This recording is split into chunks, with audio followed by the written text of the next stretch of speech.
Sir, ನಿಮ್ಗೆ ಆಧ್ಯಾತ್ಮದ ಬಗ್ಗೆ ಎಷ್ಟೊಂದು ಒಲವಿದೆ ಸರ್. ಯಾವ ದೇವರನ್ನ ಜಾಸ್ತಿ ನಂಬ್ತೀನಿ, ಅದನ್ನೊಂದು ಶಕ್ತಿ ಅಂತ ನಂಬ್ತೀನಿ. ಯಾಕೆಂದ್ರೆ ಯಾರೂ ಇಲ್ಲದ ಸಮಯದಲ್ಲಿ ನನಗೆ ಬೆನ್ನೆಲುಬಾಗಿ ನಿಂತಿದ್ದು ದೇವರೇ. MK ಇಂಟೀರಿಯರ್ಸ್ ಕನಸು ನಿಮ್ಗೆ ಹೇಗೆ ಶುರುವಾಯ್ತು ಸರ್? ನಮ್ಮ ತಂದೆಯವರು ಎಕ್ಸ್ಪೈರ್ ಆದರು. ಸೊ ಆ ಟೈಮಲ್ಲಿ ನಾನು ದುಡಿಬೇಕಾಗಿತ್ತು. ಇಲ್ಲಿ ಬೆಂಗಳೂರಿಗೆ ಬಂದಾಗ ಸ್ವಲ್ಪ ಕೆಲೆ ಬಂದಿದ್ವಿ. ಪಾರ್ಟ್ನರ್ಶಿಪ್ಪಲ್ಲಿ ಏನೋ ಮಾಡೋಕ್ಕೆ ಹೋಗಿ ಸ್ವಲ್ಪ ಎಡವಟ್ಟಾಗಿ ಆಲ್ಮೋಸ್ಟ್ 1.5 ವರ್ಷ ಏನೂ ಸಂಪಾದನೆ ಇಲ್ಲ. ಆ ಕ್ಷಣಕ್ಕೆ ಹೆಂಗಿದೆ ಅಂದರೆ ನನ್ನ ಬೈಕ್ EMI ಕಟ್ಟಿಲ್ಲ 2 ತಿಂಗಳು. ಆ ಬೈಕ್ದು EMI ಕಲೆಕ್ಟ್ ಮಾಡೋನು ನನ್ನ ಫ್ರೆಂಡ್, ದಯವಿಟ್ಟು ಮಗ ಕಟ್ಬಿಡು, ನಾನು ಹೆಂಗೋ ಮಾತಾಡ್ಕೊಳ್ತೀನಿ ಅಂತ. ಈ ಸ್ಟೇಜ್ಗೆ ಹೋಗಿತ್ತು. ಸಾಲ ಕೇಳೋದಕ್ಕೆ ಇಷ್ಟ ಇಲ್ಲ. ಯಾಕೆ ನಮ್ಮ ತಂದೆ ಅವತ್ತಿಂದಲೂ ಬೆಳೆಸಿದ ಹಾಗೇನೆ ಯಾರ ಹತ್ರನೂ ಕೈ ಒಡ್ಬೇಡಿ, ಕಷ್ಟ ಆದರೂ ಪರವಾಗಿಲ್ಲ ಕೈ ಒಡ್ಬೇಡಿ, ನಾಳೆ ಮುಂದೆ ಕೊಟ್ಟವ್ರು ಮಾತಾಡ್ತಾರೆ. ಸೊ ನಾನು ಬಿಸ್ನೆಸ್ ಪಾರ್ಟ್ನರಾಗಿ ಮಾಡಿದ್ದು ರೆಡಿಮೇಡ್ ಡೋಸ್ ತಯಾರಿಸೋ ಫ್ಯಾಕ್ಟ್ರಿ ಮಾಡಿಸಿದ್ವಿ. ಸೊ ನಾನು ಅವ್ರ ಮುಂದೆ ಈಗ ಆಚೆ ಬಂದಿದ್ದೀನಿ, ಅವ್ರ ಮುಂದೆ ನಾನು ಮತ್ತೆ ಬೆಳಿಬೇಕು. 50,000 ಇದ್ದಿದ್ದು 5 ಲಕ್ಷದವರೆಗೂ ಬರೋಕ್ಕೆ ಶುರು ಆಯಿತು. ಸೊ ಆವಾಗ ನಿಧಾನ ಒಂದು ಸ್ಪ್ಯಾಮ್ ಆಫ್ 1 ಇಯರ್ ಅಷ್ಟೆ. ಸೊ ಅಷ್ಟರೊಳಗೆ ನಾನು ಮಿಷಿನರಿ ಹಾಕಬೇಕು, ಫ್ಯಾಕ್ಟ್ರಿ ಮಾಡಬೇಕು. ಸೊ ಆ ಟೈಮಲ್ಲಿ ದುಡ್ಡಿಲ್ಲ ಅಂತ ಸಂಪಾದನೆ ಎಲ್ಲ ಬಂದವು. ಈಗ ಅಲ್ಲಿ ಇಲ್ಲಿ ಸಣ್ಣ ಪುಟ್ಟದಕ್ಕೆ ಮುಗೀತಾ ಇದೆ. ಇದು ದೊಡ್ಡದಾಗಿ ಇನ್ವೆಸ್ಟ್ಮೆಂಟ್ ಇದೆ. ದುಡ್ದಿದ್ದು ವಾಪಸ್ ದುಡ್ಡು ಇಡಬೇಕು ಅಂತೇಳಿ ಎಲ್ಲ ಕೊಟ್ಟು ಸೇಲ್ ಮಾಡಿ ಮಿಷಿನರಿ ಶುರು ಮಾಡಿದೆ. ಸೊ ಎಫರ್ಟ್ ಮತ್ತೆ ನಾನು ನಮ್ಮ ತಾಯಿನೇ ಲೇಬರ್ಸ್. ಅಷ್ಟರಲ್ಲಿ ನಮ್ಮ ಅಕ್ಕ ಸಪೋರ್ಟ್ ಮಾಡೋಕ್ಕೆ ಶುರು ಮಾಡೋದು. ಅವ್ರ ರಿಲೇಟಿವ್ ಒಬ್ಬರು ಮನೆ ಕಟ್ತಾಯಿದ್ರು. ಸೊ ಇಂಟೀರಿಯರ್ ನಮ್ಮ ಸ್ವಾಮಿನೇ ಮಾಡ್ತಾನೆ, ನಮ್ಮ ಹುಡುಗನೇ ಮಾಡ್ತಾನೆ ಅಂತ ಹೇಳಿ ರೆಫರ್ ಮಾಡಿ ನಮ್ಮ ಒಬ್ಬರು ವ್ಯಕ್ತಿ ದುಡ್ಡು ಕೊಡ್ತಾ ಇದ್ದಾರೆ. ಸೊ ಆ ನಂಬಿಕೆ ಎಷ್ಟೇ ಕಷ್ಟ ಆದ್ರೂ ಪರವಾಗಿಲ್ಲ, ನಾನು ಉಳಿಸ್ಕೊಳ್ಬೇಕು, ಹಗಲು ರಾತ್ರಿ ಕಷ್ಟಪಟ್ಟರು ಪರವಾಗಿಲ್ಲ ಅಂತ ಹೇಳಿ ಆ ಕೆಲಸ ತೊಗೊಂಡೆ. ಈ ಇಂಟೀರಿಯರ್ ಸರಿ ಬರ್ತಾ ಇದೆಯಾ, ನನಗೆ ಸರಿ ಅನ್ನಿಸ್ತಾ ಇದೆಯಾ ಅಂತ ಚೆಕ್ ಮಾಡ್ಕೊಳ್ತೀನಿ. ಇನ್ನೊಬ್ರು ನೋಡೋದಕ್ಕಿಂತ ಫಸ್ಟ್ ನನಗೆ ಸ್ಯಾಟಿಸ್ಫ್ಯಾಕ್ಷನ್ ಆಗಬೇಕು. ನನಗೆ ಸಮಾಧಾನ ಇಲ್ಲ ಅಂತ ಹೇಳಿದ್ರೆ ಅದು ಬಿಸಾಕು ಹೊಸದು ಮಾಡಿಸ್ತಿರ್ತೀನಿ. ಬಟ್ ನಾವು ಯಾವಾಗ ಒಂದು ಇಂಟೀರಿಯರ್ ಫಿನಿಶ್ ಮಾಡಿಕೊಟ್ಟಾಗ ಆ ಓನರ್ ಮುಖದಲ್ಲಿ ಕೊನೆ ದಿನದ ಖುಷಿ ಇರುತ್ತಲ್ಲ, ಆ ಗೃಹ ಪ್ರವೇಶದ ಖುಷಿನ ನೀವೆಷ್ಟು ಯಾವ್ದು ದುಡ್ಡಿಗೆ ಮ್ಯಾಚ್ ಮಾಡೋಕೆ ಆಗೋದೇ ಇಲ್ಲ. ಸರ್, ನೀವು ಕರ್ನಾಟಕ ಲೇಬರ್ ಪ್ರೊಟೆಕ್ಷನ್ ಫಾರ್ಮ್ ಮತ್ತು ಹ್ಯೂಮನ್ ರೈಟ್ಸ್ ಪ್ರೊಟೆಕ್ಷನ್ ಫಾರ್ಮಲ್ಲಿ ಪ್ರೆಸಿಡೆಂಟ್ ಆಗಿದ್ದಿದ್ರಿ ಅಂತ ಕೇಳ್ಪಟ್ವಿ. ಅದ್ರ ಬಗ್ಗೆ ಹೇಳಿ ಸರ್. ಸಂಪಾದನೆಗಿಂತ ಹೆಚ್ಚಾಗಿ ನನಗೆ ಸಮಾಜದ ಪರಿಚಯ ಬೇಕಾಗಿತ್ತು. ಯಾಕಂದ್ರೆ ನೀವು ಒಂದ್ಸಲಿ ಸಮಾಜ ಸೇವೆಗೆ ಹೋದ್ರು ಅಂದ್ರೆ ಮತ್ತೆ ಮನ್ಸು ಹೆಂಗೆ ಹಿಡಿತಾ ಇರ್ತಂದ್ರೆ ಇನ್ನೂ ಏನೋ ಮಾಡಬೇಕು ಅನ್ನಿಸ್ತಾ ಇರುತ್ತೆ. ಮನೇಲಿ ಇರೋದನ್ನು ಮಾರಿ ಸಮಾಜ ಸೇವೆ ಮಾಡಿದವ್ರು ತುಂಬ ಜನ ಇದ್ದಾರೆ. ಹಾಗಾಗಿ ಈ ಫೀಲ್ಡ್ ಖುಷಿ. ನೀವು 2023ರಲ್ಲಿ ರೋಟರಿಗೆ ಸೇರಿ ಇವಾಗ ಅದ್ರ ಪ್ರೆಸಿಡೆಂಟ್ ಕೂಡ ಆಗಿದ್ದೀರಾ. ಅದ್ರ ಬಗ್ಗೆ ಏನು ಹೇಳ್ತೀರಾ ಸರ್? ಸಮಸ್ಯೆಯನ್ನು ಬಗೆಹರಿಸೋದಕ್ಕೆ ಸಹಾಯ ಮಾಡ್ತಾ ಹೋಯ್ತು ರೋಟರಿ ನನ್ನನ್ನು ಇನ್ನೊಂದು ಮಟ್ಟಕ್ಕೆ ತಗೊಂಡು ಹೋಯ್ತು ಅಂತ ಹೇಳೋದಕ್ಕೆ ಇಷ್ಟಪಡ್ತೀನಿ. ಅಲ್ಲಿ ಹೊಸ ಪರಿಚಯ ಆಗಿದೆ. ರೋಟರಿ ಅನ್ನೋದು ಒಂದು ನಿಮಗೆ ಸಮಾಜ ಸೇವೆ ಜೊತೆ ಉದ್ಯೋಗಕ್ಕೆ ಸಹಾಯ ಮಾಡುತ್ತೆ, ನಿಮ್ಮ ಉದ್ಯಮಕ್ಕೆ ಸಹಾಯ ಮಾಡುತ್ತೆ, ನಿಮ್ಮ ಜೀವನವನ್ನು ರೂಪಿಸ್ಕೊಳ್ಳೋದಕ್ಕೆ ಒಂದು ಒಳ್ಳೆ ವೇದಿಕೆಯನ್ನು ಕಲ್ಪಿಸ್ಕೊಡುತ್ತೆ. ಹಾಗಾಗಿ ರೋಟರಿ ಒಂಥರ ಜೀವನದಲ್ಲಿ ಆ್ಯಡ್ ಆನ್.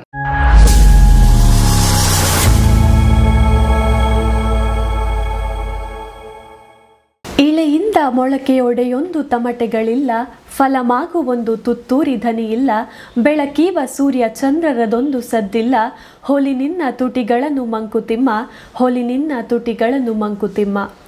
ಒಂದು ಯಶಸ್ಸಿನ ಹಿಂದೆ ಅಡಗಿರೋ ಬದಲಾವಣೆಯ ಧ್ವನಿ. ಇದು ನಿಮ್ಮ ಧ್ವನಿ ಪಾಡ್ಕಾಸ್ಟ್. ಎಲ್ರಿಗೂ ನಮಸ್ಕಾರ. ನಾನು ಅನುಷಾ. ಜೀವನದಲ್ಲಿ ಎಲ್ರಿಗೂ ಏನಾದರೂ ಒಂದು ಸಾಧನೆ ಮಾಡಬೇಕು ಅಂತ ಖಂಡಿತ ಇರುತ್ತೆ.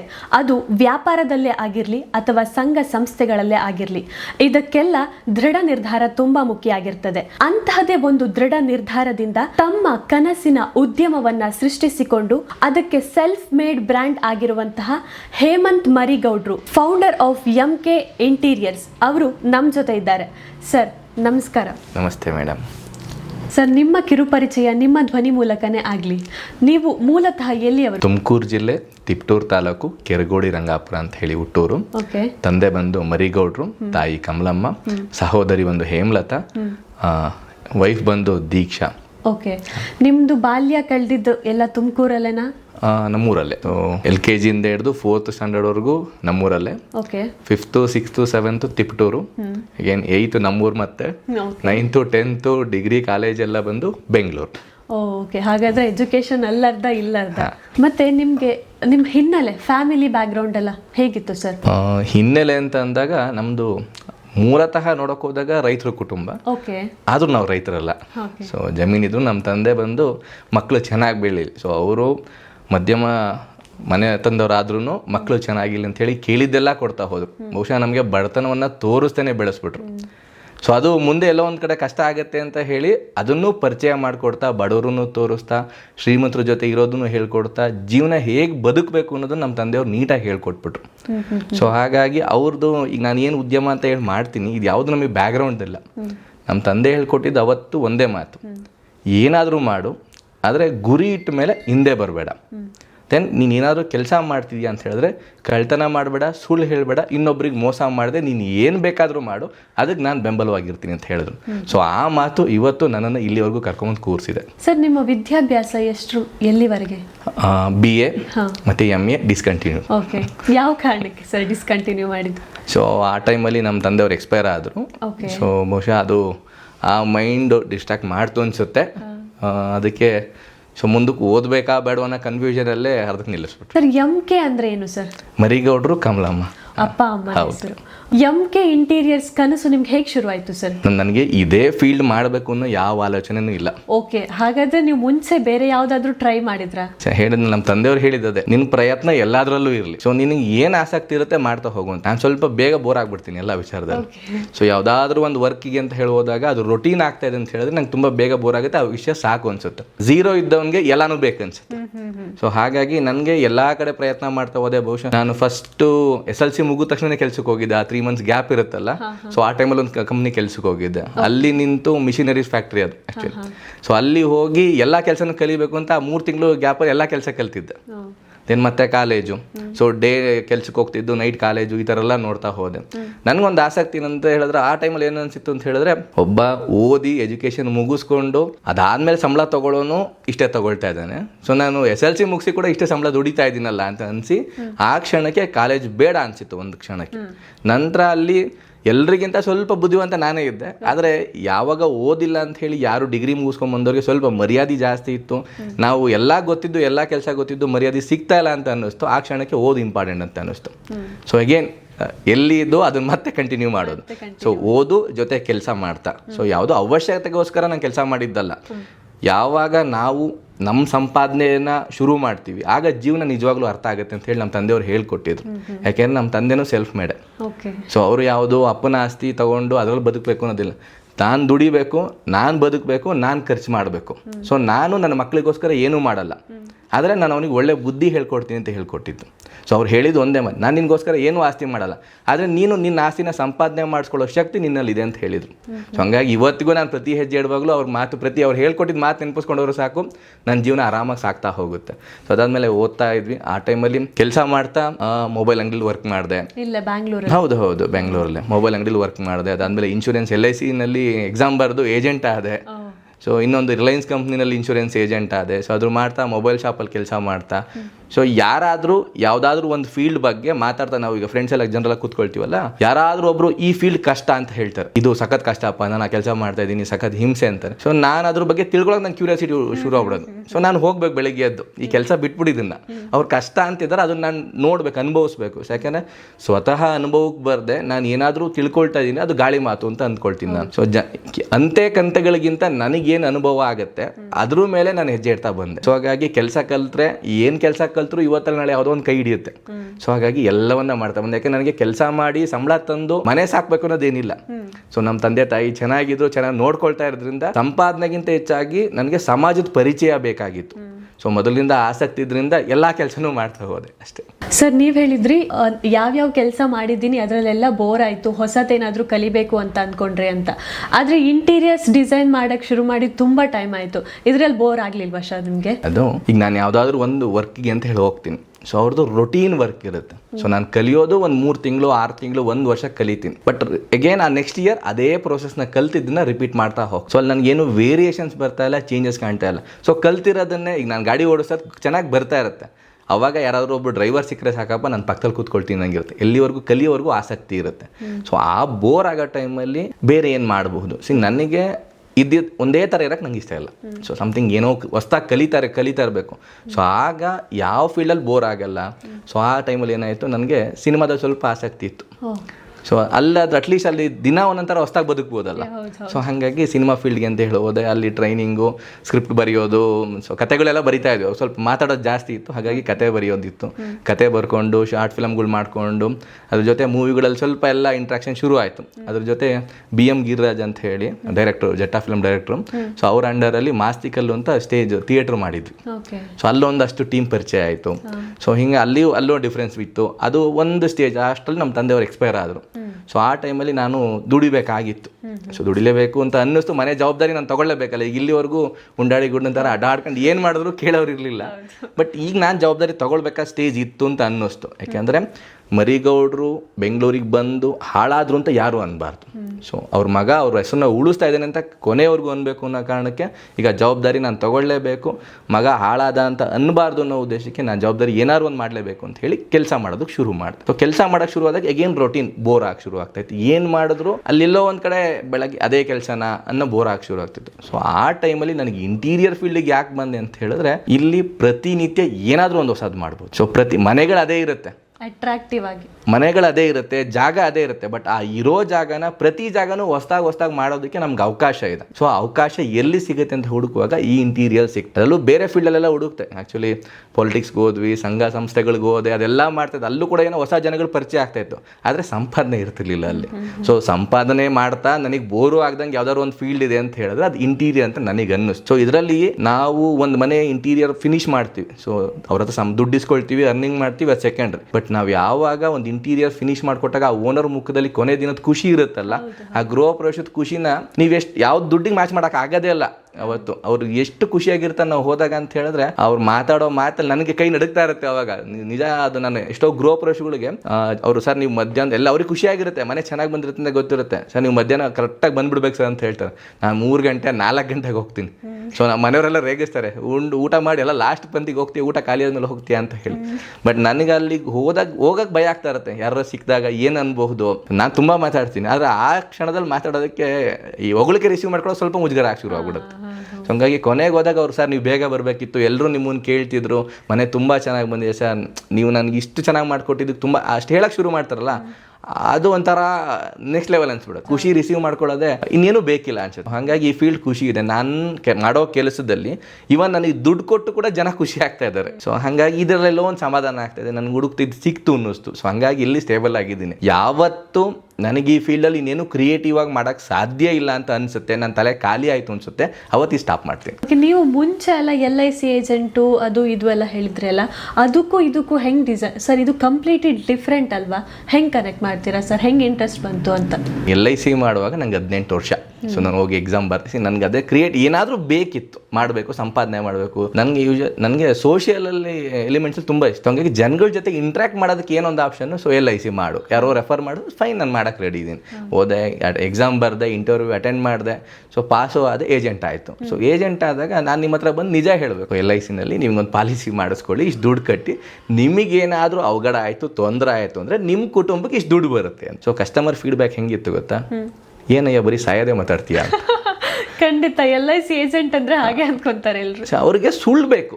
ಜನಗಳಿಗೆ ಇವತ್ತು ಹೆಂಗಿದೆ ಅಂದರೆ ನಗ್ತಾ ಮಾತಾಡೋ ಸುಳ್ಳು ಬೇಕು, ನಿಜ ಬೇಕಿಲ್ಲ.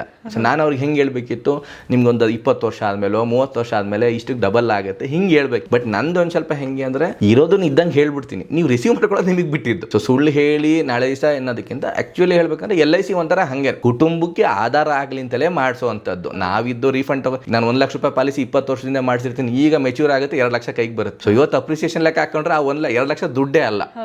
ಸೊ ಹಾಗಾಗಿ ನಿಮ್ಮ ಕುಟುಂಬಕ್ಕೆ ಏನೋ ಒಂದು ಸಪೋರ್ಟ್ ಸಿಗುತ್ತೆ ಆ ಮೂಮೆಂಟಿಗೆ, ಇನ್ಶೂರೆನ್ಸ್ ಮಾಡಿಸ್ಕೊಳ್ಳಿ. ಸೊ ಅಲ್ಲೆಲ್ಲ ಒಂಥರ ನೆಗೆಟಿವ್ ಶುರು ಆಯಿತು. ಹೇಮಂತ್ ನೇರವಾಗಿ ಮಾತಾಡ್ತಾರೆ, ಆಯ್ತಪ್ಪ ನೆಕ್ಸ್ಟ್ ಟೈಮ್ ಹೇಳಿ ಕಳಿಸ್ತೀನಿ. ಇನ್ನೊಂದು ಬಂದು 10,000 20,000 ದುಡ್ಡು ಕಟ್ಟಬೇಕಿರುತ್ತೆ, ಪ್ರೀಮಿಯಂ ಕಟ್ಟಬೇಕಿತ್ತು. ಅವಾಗ ಇದೆಲ್ಲ ಈ ಫೋನ್ಪೇ ಅದೆಲ್ಲ ಇರ್ತಿರ್ಲಿಲ್ಲ. ಸೊ ದುಡ್ಡು ಕೊಡ್ಬೇಕು ನನ್ನ ಕೈಗೆ.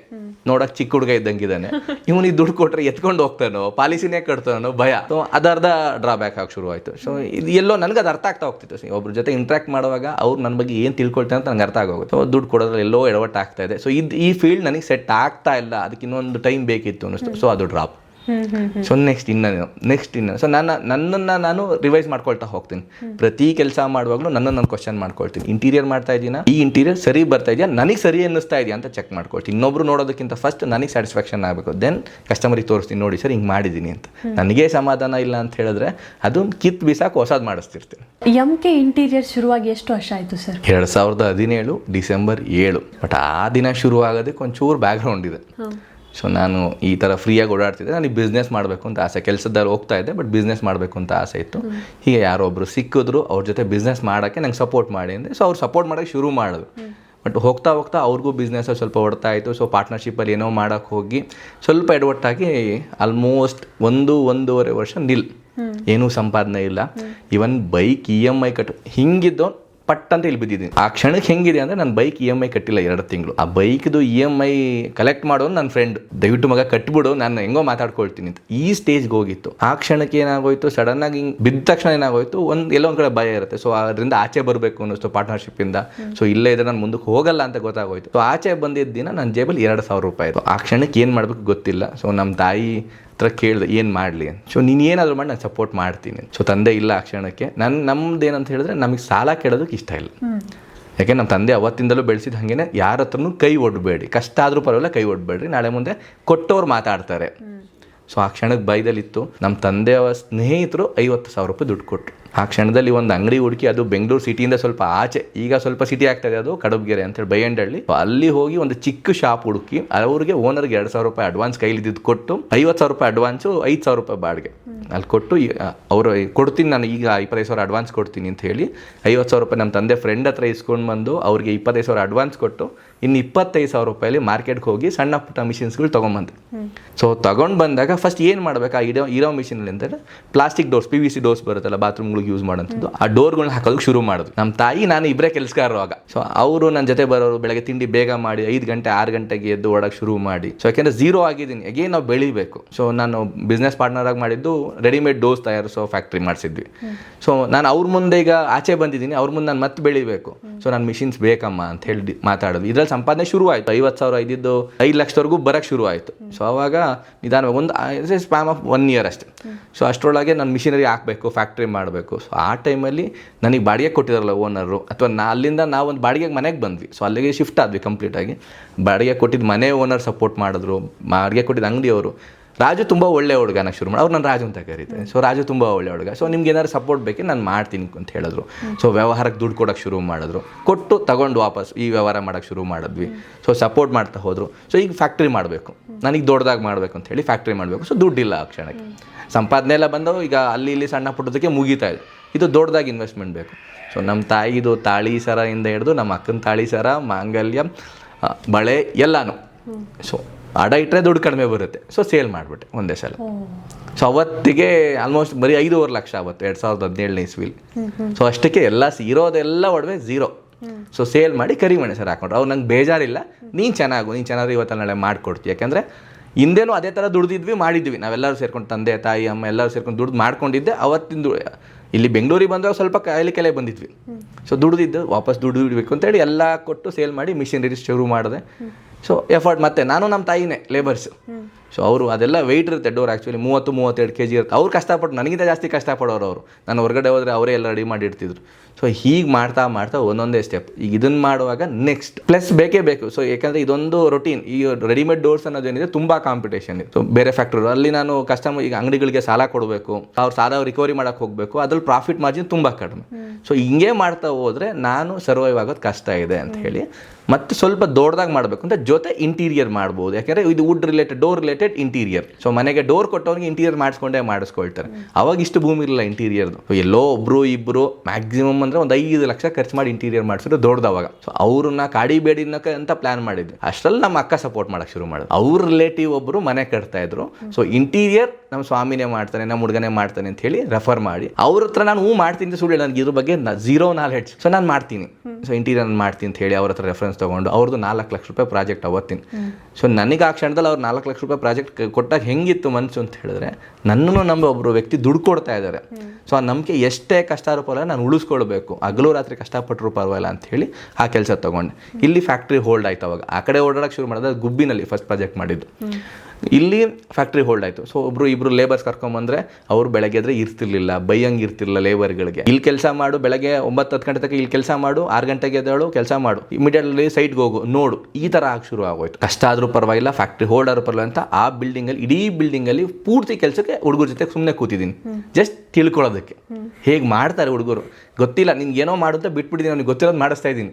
ಸೊ ತಿಳ್ಕೊಂಡಾಗ ನಾನು ಕಲಿಯೋಕ್ಕೆ ಶುರು ಮಾಡ್ತೀನಿ. ನಾವು ನೋಡಿ ಅವ್ನೇನೋ ಮಾಡ್ತಾ ಇದ್ದ, ಮನೆಗೆ ಬಾ ಯೂಟ್ಯೂಬ್ ತೆಗಿ, ಏನು ಇದನ್ನು ಮಾಡೋದು, ಇದು ಏನಕ್ಕೆ ಯೂಸ್ ಮಾಡ್ತಾರೆ, ಯಾವುದೋ ಮೆಟೀರಿಯಲ್ ಆರ್ಡ್ರ್ ಬರ್ಕೊಟ್ಟವ್ನು, ಆ ಬರ್ಕೊಟ್ಟಿದ್ದನ್ನು ಏನು ಮೆಟೀರಿಯಲ್ ಏನಕ್ಕೆ ಯೂಸ್ ಮಾಡ್ತಾರೆ ಸರ್ಚ್ ಮಾಡು. ಸೊ ಹೀಗೆ ಮಾಡ್ತಾ ಮಾಡ್ತಾ ಮಾಡ್ತಾ ಮುಂದೆ ಬಂದಿದ್ದು. ಸೊ ಆಲ್ಮೋಸ್ಟ್ 2017ರಿಂದ 2023ವರೆಗೂ ಇದೇ ಕಷ್ಟ ಇದೆ.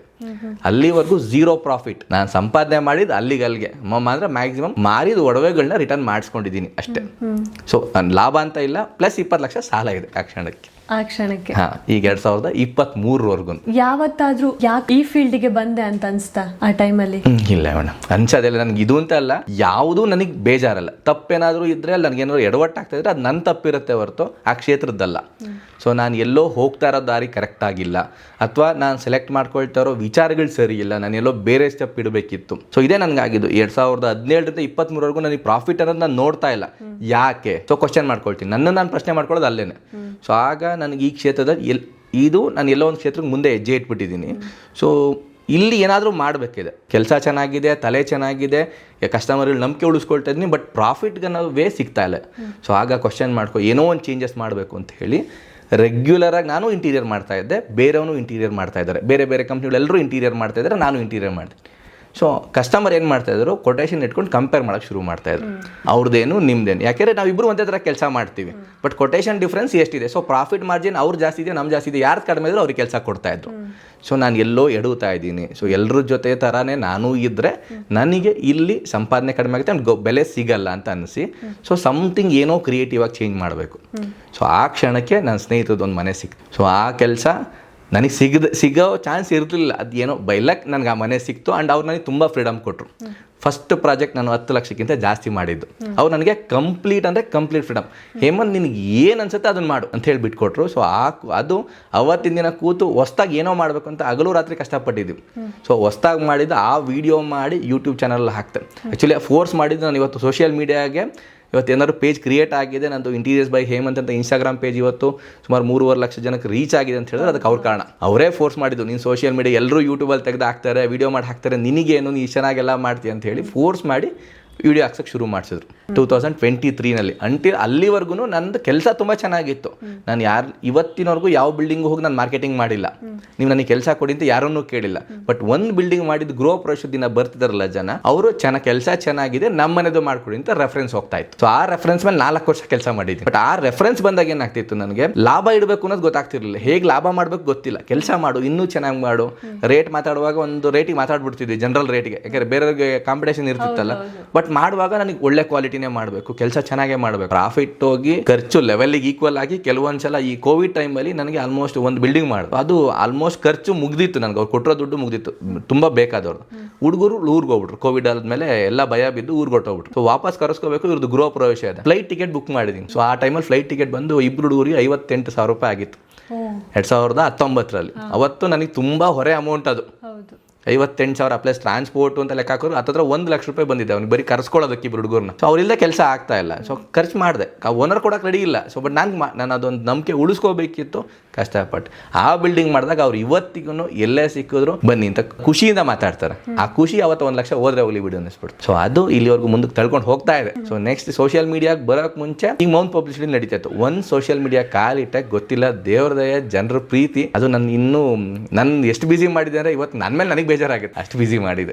ನೀವು ಈ ಬಿಸ್ನೆಸ್ ಫೀಲ್ಡ್ ಅನ್ನ ಸೆಲೆಕ್ಟ್ ಮಾಡ್ಕೊಂಡಾಗ ನಿಮ್ಮ ಮನೆಯವ್ರ ರಿಯಾಕ್ಷನ್ ಹೆಂಗಿತ್ತು ಸರ್? ಅವ್ರು ಒಪ್ಕೊಂಡ್ರ?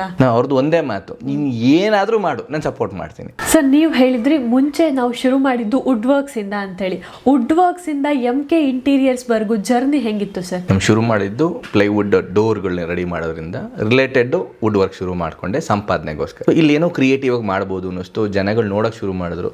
ಸೊ ಅಡಿಷನಲ್ ಪ್ಲಸ್ ಏನು ಮಾಡ್ಬೋದು. ಸೊ ಮಾರ್ಕೆಟ್ ಏನಾಗಿದೆ ಅಂತ ಹೇಳಿದ್ರೆ, ನಾನು ಇಂಟೀರಿಯರ್ ಮಾಡ್ತೀನಿ ಅಂತ ಹೇಳಿದ್ರೆ ನಾನು ವುಡ್ ವರ್ಕ್ ಮಾಡೋದನ್ನ ಇಂಟೀರಿಯರ್ ಮಾಡ್ತೀನಿ ಅಂತ ಹೇಳ್ತಾರೆ. ಬಟ್ ನಿಜವಾದ ಇಂಟೀರಿಯರ್ ಅಂತ ಹೇಳಿದ್ರೆ ನಿಮ್ಮ ಮನೆ ಒಳಗಡೆ ಬರೋ ಎಲ್ಲಾ ಐಟಮು, ಇವನ್ ಲಾಸ್ಟ್ ಬಂದು ನೀವು ಗಡಿಯಾರ ತಂದು ಮನೇಲಿ ಹಾಕ್ತೀನಿ ಅಂದ್ರೆ ಅದು ಇಂಟೀರಿಯರ್. ಸೊ ಇದನ್ನು ನಾನು ಕಲಿಬೇಕಿತ್ತು. ಅದು ನನಗೆ ಇನಿಷಿಯಲ್ ಸ್ಟೇಜಲ್ಲಿ ಅರ್ಥ ಆಯಿತು. ಸೊ ವುಡ್ ವರ್ಕ್ ಆಯಿತು. ವುಡ್ ವರ್ಕ್ ಆದಮೇಲೆ ಪ್ಲೈವುಡ್ ಇಂಟೀರಿಯರ್ ಮಾಡೋದಕ್ಕೆ ವುಡ್ ವರ್ಕ್ ಶುರು ಮಾಡಿದೆ. ಜೊತೆ ಫಾಲ್ ಸೀಲಿಂಗ್ ಕೆಲಸ ಶುರು ಮಾಡಿದೆ.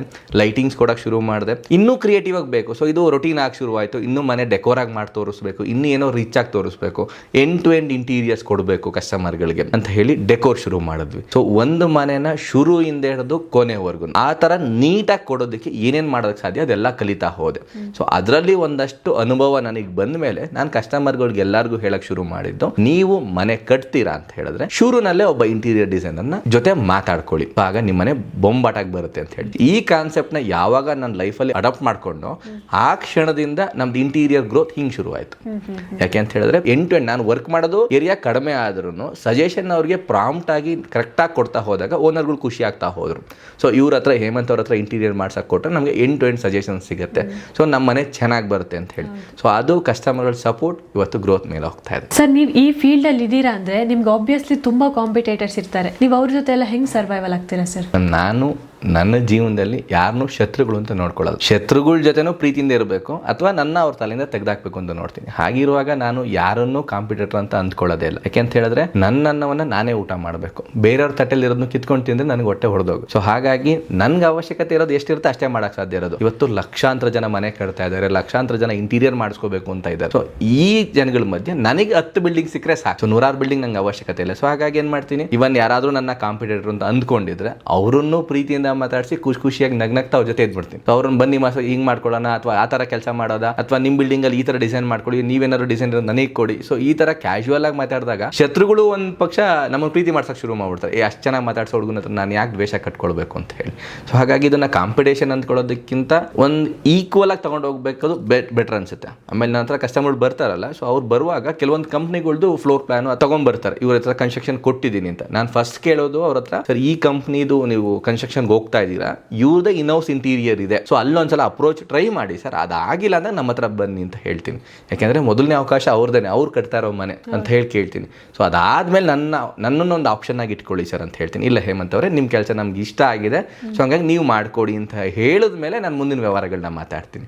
ಸೊ ಹಂಗಾಗಿ ನಾನು ಯಾರನ್ನೂ ಕಾಂಪಿಟೇಟರ್ ಅಂತ ಅಂದ್ಕೊಂಡಿಲ್ಲ, ನಾನು ಯಾರ ಜೊತೆ ಜಗಳಾಡಕ್ ಹೋಗಲ್ಲ. ಅಂಡ್ ಮೋರ್ ಓವರ್ ನಾನು ಯಾರನ್ನೂ ಫ್ರೆಂಡ್ಸ್ ಅಂತ ಇಟ್ಕೊಂಡಿಲ್ಲ. ಸೊ ನಾನಾಯ್ತು, ನನ್ನ ಕೆಲಸ ಆಯ್ತು, ನನ್ನ ಸೈಟ್ ಆಯ್ತು ಅಷ್ಟೇ. ಅದನ್ನ ಬಿಟ್ಟು ನನಗೆ ಬೇರೆ ಏನು ಪ್ರಪಂಚನೇ ಇಲ್ಲ. ಸೊ ಹಾಗಾಗಿ ನನಗೆ ಗೊತ್ತಿಲ್ಲ, ಕಾಂಪಿಟೇಟರ್ ಇರ್ಬೋದು, ನನ್ನ ದ್ವೇಷ ಮಾಡೋರು ಇರ್ಬೋದು, ಆದರೆ ನನ್ನ ಯೋಚನೆಯಿಂದ ದೂರ ಇದ್ದಾರೆ. ಸೊ ಹಾಗಾಗಿ ನಂಗೆ ಅವ್ರು ಇದಾರೋ ಇಲ್ವೋ ಅಂತ ಗೊತ್ತಿಲ್ಲ. ಸರ್, ಇವಾಗ ನಮ್ಮ ಹತ್ರ ಒಂದು ಒಳ್ಳೆ ಐಡಿಯಾ ಇದೆ, ಆದರೆ ಬಿಸ್ನೆಸ್ ಹೆಂಗ್ ಶುರು ಮಾಡೋದು ಗೊತ್ತಿಲ್ಲ ಅಂತ ಇರೋ ಯಂಗ್ಸ್ಟರ್ಸ್ಗೆ ಏನ್ ಟಿಪ್ಸ್ ಕೊಡಕ್ಕೆ ಇಷ್ಟಪಡ್ತೀರಾ ಸರ್? ಮೊದಲನೇದು, ನೀವು ಯಾವ್ದಾದ್ರು ಬಿಸ್ನೆಸ್ ಮಾಡಿ ಅಥವಾ ಏನಾದರೂ ಒಂದು ಕೆಲಸನೇ ಮಾಡಿ, ಬಿಸ್ನೆಸ್ಸು ಕೆಲಸ ಅಂತ ಇಲ್ಲ. ಸೊ ನಾನು ಅವ್ರಿಗೆ ಹೇಳೋದು ಒಂದೇ, ನೀವು ಯಾವುದೇ ಕೆಲಸ ಮಾಡಿ ಆ ಕೆಲಸದಲ್ಲಿ ನಿಮ್ಮಷ್ಟು ಪರ್ಫೆಕ್ಟ್ ಆಗಿ ಯಾರು ಇರಬಾರ್ದು. ನೀವೊಂದು ಕಸ ಹೊಡಿಯೋದು, ಈಗ ಹೇಮಂತ್ ತರ ಕಸ ಹೊಡಿಯಕ್ಕೆ ಯಾರಿಗೂ ಬರಲ್ಲ ಕಣ್ರಿ, ಅದ್ರಲ್ಲಿ ಅವನೇ ಬೆಸ್ಟ್. ಕಸ ಹೊಡಿಯೋದನ್ನು ಕೂಡ ನೀವು ಯಾವಾಗ ನೀಟಾಗಿ ನಿಮ್ಮನ್ನ ಬೆಸ್ಟ್ ಅನ್ನ ಶುರು ಮಾಡ್ತಾರೆ, ಅದೇ ತರ ಎಲ್ಲಾ ಕೆಲಸದಲ್ಲೂ ನಿಮ್ಮನ್ನ ಬೆಸ್ಟ್ ಮಾಡ್ಕೊಳ್ಳಿ. ನಿಮ್ ತರ ಇನ್ನೊಬ್ರು ಮಾಡಬಾರ್ದು ಯಾವ್ದಾದ್ರು ಕೆಲಸ ಆಗಿಲ್ಲ. ಸೊ ಈ ತರ ಪರ್ಫೆಕ್ಟ್ ಆಗಿದ್ದು ಇರಬೇಕು ಅಂತ ಹೇಳಿದ್ರೆ ನೀವು ಆಯ್ಕೆ ಮಾಡ್ಕೊಳ್ಳೋ ಬಿಸ್ನೆಸ್ ಬಗ್ಗೆ ನಿಮಗೆ ನಾಲೆಡ್ಜ್ ಇರಬೇಕು.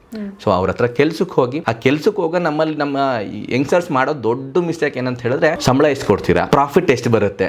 ಸೊ ಫಸ್ಟ್ ಅಟೆಂಪ್ಟ್ ಅವ್ರಿಗೆ ಮಾರ್ಜಿನ್ ಮೇಲೆ ಇರುತ್ತೆ. ಅವ್ರಿಗೆ ಕೆಲಸದ ಕಲಿಯೋದ್ರ ಮೇಲೆ ಆಸಕ್ತಿಗಿಂತ ಹೆಚ್ಚಾಗಿ ಲಾಭ ಎಷ್ಟು ಬರಬಹುದು, ಆದಾಯ ಎಷ್ಟು ಗಳಿಸ್ತೀನಿ ಅನ್ನೋದ್ರ ಮೇಲೆ ಇರುತ್ತೆ. ಅಬ್ವಿಯಸ್ಲಿ ಬೇಕೇ ಬೇಕು, ಲಾಭ ಅನ್ನೋದು ಬೇಕೇ ಬೇಕು. ಆದರೆ ನೀವು ಅದರಲ್ಲಿ ಎಕ್ಸ್ಪರ್ಟ್ ಅಲ್ಲ, ನಿಮ್ಗೆ ಅದ್ರ ಬಗ್ಗೆ ಏನೂ ಗೊತ್ತಿಲ್ಲ ಅಂದಾಗ ನಿಮ್ಮ ಯೋಚನೆ ದುಡ್ಡಿನ ಕಡೆ ಇರಬಾರ್ದು, ಕೆಲಸ ಕಲಿಯೋದ್ರ ಕಡೆ ಇರಬೇಕು. ಸೊ ನೀವು ಪ್ರತಿ ಕೆಲಸವನ್ನ ಕಲಿತಾ ಹೋಗಿ, ಡೆಪ್ತ್ ಆಗಿ ಕಲೀರಿ. ನಿಮ್ಗೆ ಆ ಟೈಮಲ್ಲಿ ಈಗ 20-22 ವರ್ಷ ಎಜುಕೇಶನ್ಗೆ ಅಂತ ಟೈಮ್ ಸ್ಪೆಂಡ್ ಮಾಡಿರ್ತಾರೆ, 2 ವರ್ಷ ಎಕ್ಸ್ಪೀರಿಯನ್ಸ್ಗೋಸ್ಕರ ಕಲ್ತ್ಕೊಳ್ಳಿ, ಅದನ್ನು ಸ್ಕೂಲು ಕಾಲೇಜ್ ಅಂತಲೇ ಅಂದ್ಕೊಳ್ಳಿ. ಸೊ ಆ ಟೈಮಲ್ಲಿ ಯಾರೋ ಒಬ್ಬ ಅನುಭವಸ್ಥರತ್ತ ಕೆಲಸ ಕಲ್ತ್ಕೊಳ್ಳೋಕೆ ಟ್ರೈ ಮಾಡಿ. ಕೆಲಸ ಕಲ್ತು ಅವ್ರಿಗೆ ಮೋಸ ಮಾಡಬೇಡಿ. ಕೆಲಸ ಹೇಳ್ಕೊಟ್ಟವ್ರಿಗೆ ಅವ್ರಿಗೆ ಹೇಳ್ಬಿಟ್ಟು ಆಚೆ ಬನ್ನಿ, ನಾನು ಕಷ್ಟಪಟ್ಟಿದ್ದೀನಿ ಅಂಡ್ ನನಗೂ ಈ ತರ ಆಸಕ್ತಿ ಇದೆ, ಸಪೋರ್ಟ್ ಮಾಡಿ ಅಂತ. ಯಾವಾಗ ಅವ್ರು ನಾನು ಸಪೋರ್ಟ್ ಮಾಡಲ್ಲ ಅಂದಾಗ ಅವ್ರಿಗೆ ಹೇಳ್ಬಿಟ್ಟು ಆಚೆ ಬನ್ನಿ, ನಾನು ಮಾಡಲ್ಲ ನಿಮ್ಮ ಜೊತೆ. ಒಂದ್ ವೇಳೆ ಸಪೋರ್ಟ್ ಮಾಡ್ತಿದ್ರೆ ಅವ್ರ ಕೈ ಹಿಡ್ಕೊಂಡು ಜೊತೆಲಿ ಬೆಳೀತಾ ಹೋಗಿ. ಸೊ ನಿಮ್ಗದು ಅವ್ರ ಆಶೀರ್ವಾದ ಇರುತ್ತೆ, ಅವ್ರ ಸಲಹೆಗಳಿರುತ್ತೆ. ಸೊ ಅದು ನಿಮ್ಮನ್ನ ಬಿಸ್ನೆಸ್ಗೆ ಇನ್ನೊಂದು ಲೆವೆಲ್ ತಗೊಂಡೋಗುತ್ತೆ. ನೆಕ್ಸ್ಟ್, ನೀವು ಯಾವ್ದಾದ್ರು ಬಿಸ್ನೆಸ್ ಕೈ ಹಾಕಿದ್ದೀರಾ ಅಂದ್ರೆ, ನಿಮ್ಗೆ ಯಾರೋ ನಿಮ್ಮನ್ನ ನಂಬಿ ಒಬ್ರು ದುಡ್ಡು ಕೊಡ್ತಾರೆ, ಆ ದುಡ್ಡಿಗೆ ಯಾವತ್ತೂ ಮೋಸ ಮಾಡಬೇಡಿ. ನೀವು ಅವ್ರ ನಂಬಿಕೆ ಉಳಿಸ್ಕೊಂಡ್ರೆ ಅದು ನಿಮ್ಮ ಜೀವನ ಪರ್ಯಂತ ಕಾಪಾಡುತ್ತೆ. ಒಬ್ಬರ ನಂಬಿಕೆ 100 ಆದಾಯಕ್ಕೆ ಸಮಾನ. ಅವರು ಪ್ರತಿಯೊಬ್ಬರಿಗೂ ರೆಫರ್ ಮಾಡ್ತಾ ಹೋಗ್ತಾರೆ, ಇಲ್ಲ ಈ ವ್ಯಕ್ತಿ ಒಳ್ಳೆಯವನು, ಕೆಲಸ ಚೆನ್ನಾಗಿ ಮಾಡ್ತಾನೆ. ಎರಡನೇದು, ಮೊದಲು ವ್ಯಕ್ತಿ ತುಂಬಾ ಒಳ್ಳೆಯವನು, ನಿಮ್ಮ ಹಣಕ್ಕೆ ಮೋಸ ಆಗಲ್ಲ, ಕಷ್ಟಪಟ್ಟು ಕೆಲಸ ಮಾಡ್ತಾನೆ. ಇವು 3 ಪದಗಳು ಸಾಕು ನೀವು ನಿಮ್ಮ ಜೀವನದಲ್ಲಿ ಸಕ್ಸಸ್ ಆಗೋದಕ್ಕೆ. ಆಮೇಲೆ ಇನ್ನೊಂದು, ಕೆಲವ್ರಿಗೆ ಸಕ್ಸಸ್ ಅನ್ನೋದು ಈಸಿಯಾಗಿ ಸಿಕ್ಬಿಡುತ್ತೆ. ಕೆಲವೊಂದ್ಸಲ ಲಕ್ ಚೆನ್ನಾಗಿರುತ್ತೆ, ಆನ್ ದ ಸ್ಪಾಟ್ ಏನೋ ಒಂದು ಪ್ರಾಜೆಕ್ಟ್ ಸಕ್ಸಸ್ ಆಗ್ಬಿಡುತ್ತೆ. ಅದು ತಲೆಗತ್ತಬಾರ್ದು. ನೀನು ಶುರು ಹೇಗಿದ್ದೀನದು ಯಾವತ್ತೂ ಮರಿಬಾರ್ದು ಅಷ್ಟೇ. ಸೊ ಎಷ್ಟೇ ದೊಡ್ಡದ ಮಟ್ಟಕ್ಕೆ ಬೆಳೀರಿ, ನೀವು ಎಷ್ಟೇ ದೊಡ್ಡವರಾಗಿರಿ, ಮೊದಲನೇ ದಿನದಲ್ಲಿ ಕೆಲಸ ಶುರು ಮಾಡುವಾಗ, ಬಿಸ್ನೆಸ್ ಶುರು ಮಾಡುವಾಗ ಭಯ ಇತ್ತಲ್ವಾ, ಆ ಭಯ ನಿಮ್ಗೆ ಎಲ್ಲಿವರೆಗೂ ಇರುತ್ತೋ ಅಲ್ಲಿವರೆಗೂ ನಿಮಗೆ ನಿಮ್ಮ ಬಿಸ್ನೆಸ್ಗೆ ಯಾವುದೇ ತೊಂದರೆ ಇರಲ್ಲ. ಯಾವತ್ತು ನೀವು ಭಯ ಬಿಟ್ಟು ನಾನು ನಂದು ಅಂತ ಹೇಳಿ ಈ ದುರಾಂಕಾರಗಳು ತೋರ್ಸೋಕೆ ಶುರು ಮಾಡ್ತೀವಲ್ಲ, ಅವತ್ತಿನ ದಿನನೇ ನೀವು ಬೀಳಕ್ಕೆ ಶುರುವಾಗಿದ್ದೀರಾ ಅಂತ ಅರ್ಥ. ನಿಮ್ಗೆ ಅದು ಗೊತ್ತಾಗಿರಲ್ಲ. ಸೊ ಒಬ್ಬರಿಗೆ ನಾನು ಹೇಳೋದೊಂದೇ, ನಿಮ್ಮಲ್ಲಿ ಶ್ರದ್ಧೆ ಇರಲಿ, ಭಯ ಭಕ್ತಿ ಇರಲಿ, ಮತ್ತು ನಂಬಿಕೆ ಉಳಿಸ್ಕೊಳ್ಳೋದು ಛಲ ಇರಲಿ. ಆಮೇಲೆ ನೀವು ಇಟ್ಟಿರೋ ಗುರಿ ಕಡೆ ಯಾವುದೇ ಕಾರಣಕ್ಕೂ ಅದು ಬಂತು ಇವ್ರೇನೋ ಹೇಳಿದ್ರು ಹಂಗಂದ್ರೆ ತಲೆ ಕೆಡಿಸ್ಕೊಳ್ಕೋಗ್ಬೇಡಿ. ನಿಮ್ಗೆ ಆ ವಿಚಾರದ ಬಗ್ಗೆ ಚೆನ್ನಾಗಿ ಗೊತ್ತಾ, ನೀವು ಮುಂದುವರಿರಿ. ಸಕ್ಸಸ್ ನಿಧಾನ ಆಗ್ಬೋದು, ಸಿಕ್ಕರೆ ಒಂದೇ ಸಲ ಮೇಲೆ ಕೂರುತ್ತೆ ಅಷ್ಟೇ. ಸರ್, ನೀವು ಕರ್ನಾಟಕ ಲೇಬರ್ ಪ್ರೊಟೆಕ್ಷನ್ ಫಾರ್ಮ್ ಮತ್ತು ಹ್ಯೂಮನ್ ರೈಟ್ಸ್ ಪ್ರೊಟೆಕ್ಷನ್ ಫಾರ್ಮಲ್ಲಿ ಪ್ರೆಸಿಡೆಂಟ್ ಆಗಿದ್ದಿದ್ರಿ ಅಂತ ಕೇಳ್ಪಟ್ವಿ, ಅದ್ರ ಬಗ್ಗೆ ಹೇಳಿ ಸರ್. ನನಗೆ ಸಮಾಜ ಸೇವೆ ತುಂಬ ಇಷ್ಟ. ಅದು ಯಾಕೆ ಅಂತ ಹೇಳಿದ್ರೆ ಅದು ನಮ್ಮ ತಂದೆಯಿಂದ ಬಂದಿದ್ದ ಗುಣ. ಸೊ ಅವರು ಯಾರಾದರೂ ಬಂದು, ಗೌಡ್ರೆ ಹಿಂಗೆ ನಮ್ಮಲ್ಲಿ ಸ್ವಲ್ಪ ಸಮಸ್ಯೆ ಇದೆ, ನಮ್ದು ಹಿಂಗೆ ಮದುವೆ ಮಾಡ್ತಾ ಇದೀವಿ ಅಂದರೆ, ನಮ್ದು ಬಿಸ್ನೆಸ್ ಇತ್ತು, ಪ್ರಾವಿಷನ್ ಸ್ಟೋರ್ ಇತ್ತು, ಡ್ರಾಯರಿಗೆ ಕೈ ಹಾಕಿ ಗಲ್ಲ ಕೈ ಹಾಕಿ ದುಡ್ಡು ಎತ್ಕೊಡೋರು. ಏಣಿಸ್ತಿರ್ಲಿಲ್ಲ. ಯಾಕೆ ಅಂತ ಹೇಳಿದ್ರೆ, ಬಿಡು, ನಮ್ಮ ಅಪ್ಪ ಮಾಡಿ ದಾನ ಧರ್ಮ ಮಾಡಿದ್ದು ನನ್ನನ್ನು ಕಾಪಾಡ್ತಾ ಇದೆ, ನಾನು ಮಾಡೋದು ನನ್ನ ಮಕ್ಳನ್ನ ಕಾಪಾಡುತ್ತೆ. ನಮ್ಮ ತಾಯಿಗೆ ಸ್ವಲ್ಪ ಈ ಫೈನಾನ್ಷಿಯಲ್ ಅವರೇ ಸ್ವಲ್ಪ ಮನೇಲಿ ನೋಡೋದು. ಸೊ ಅವ್ರದ್ದು ಕ್ವಶನ್, ಯಾಕೆ ಕೊಟ್ಟೆ, ಯಾರು ಗೊತ್ತಾ, ಅವ್ರು ಗೊತ್ತಿಲ್ಲ, ಗೌಡ್ರು ಅಂದ್ರು ಕೊಟ್ಟೆ ಅಷ್ಟೇ ಗೊತ್ತಿದ್ದು ನಮ್ಮ ತಂದೆಗೆ. ಇವತ್ತಿಗೂ ಅವ್ರಿಗೆ ಯಾರಿಗೂ ಹೆಸರು ನೆನಪುಗಳಿರಲ್ಲ, ಮತ್ತು ನನಗೂ ನೆನಪಿರಲ್ಲ. ಸೊ ಆ ಥರ ಕೊಟ್ಟಿದ್ದ ಗುಣ ನನ್ನೊಳಗಿತ್ತು. ನಾನು 4 ಜನಕ್ಕೆ ಸಹಾಯ, ದುಡ್ಡು ನನ್ನ ಹತ್ರ ಇಲ್ಲ, ಆದರೆ ನನ್ನ ಹತ್ರ ಒಂದು ಬುದ್ಧಿಶಕ್ತಿ ಇದೆ. ಸೊ ಜನಗಳಿಗೆ ಆ ಬುದ್ಧಿಶಕ್ತಿಯಿಂದ ಸಹಾಯ ಮಾಡ್ಬೋದು. ಸೊ ಅದಕ್ಕೆ ಒಂದು ಗುಂಪು ಬೇಕು, ಸಂಘಟನೆಗಳು ಬೇಕು. ಇದನ್ನ ಅರ್ಥಕೊಂಡು ಈ ಲೇಬರ್ ಅಸೋಸಿಯೇಷನ್, ಯಾಕಂದ್ರೆ ನಾವು ಲೇಬರ್. ಸೊ ನಾನು ದೊಡ್ಡ ಉದ್ಯಮಿ ಅಲ್ಲ, ಅವತ್ತು ಲೇಬರ್. ಸೊ ನಾನು ಲೇಬರ್ ಆಗಿದ್ದವನು ನನ್ನ ಜೊತೆಲಿದ್ದವ್ರಿಗೆ ಸಪೋರ್ಟ್ ಮಾಡ್ಬೇಕಂತ ಹೇಳಿ ಲೇಬರ್ ಅಸೋಸಿಯೇಷನ್ಗೆ ಸೇರ್ಕೊಂಡೆ. ಅಲ್ಲಿ ಎಫರ್ಟ್ ಹಾಕಿ 1 ವರ್ಷ ಯೂತ್ ಪ್ರೆಸಿಡೆಂಟ್ ಆಗಿದೆ. ಅದಾದಮೇಲೆ 2 ವರ್ಷಕ್ಕೆ ಸ್ಟೇಟ್ ಪ್ರೆಸಿಡೆಂಟ್ ಮಾಡಿದ್ರು. ಸೊ ಸ್ಟೇಟ್ ಪ್ರೆಸಿಡೆಂಟಲ್ಲಿ 2 ವರ್ಷ ಟರ್ಮ್ ಇರುತ್ತೆ. ಆ ಟರ್ಮಲ್ಲಿ ನಂದು ಪ್ರತಿದಿನ ಇದೇ ಕೆಲಸ.